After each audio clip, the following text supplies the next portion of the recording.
When you think of stable careers, being an artist might be about the last thing that comes to mind. Everything in the art world is a risk.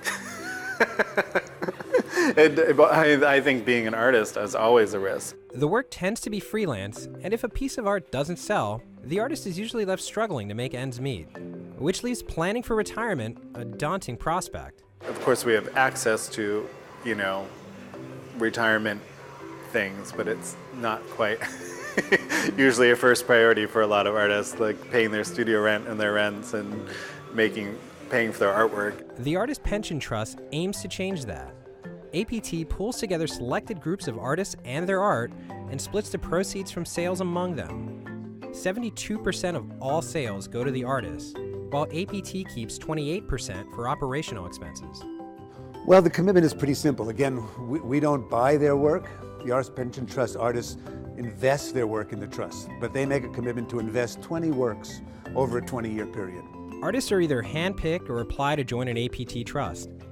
After applying, teams of curators select up to 250 artists to join one of the 8 regional trusts, or up to 628 artists for APT's Global Trust Fund. The 72% divided for a two-part, 40% coming from the artist himself, from the proceeds of the sales, the other 32% going to a pool. Inside this pool, you have artists from many different countries, the best artists that we select very carefully.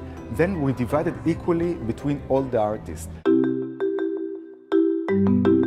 APT currently has more than 10,000 pieces of artwork from about 2,000 visual artists. And APT's founders expect to add thousands more pieces of art to the collection.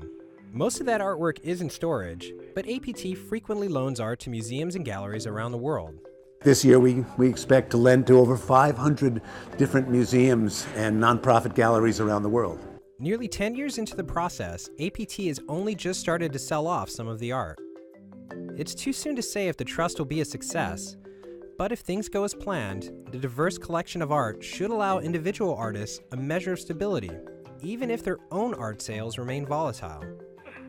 Jason Sanchez, CNN Money, New York.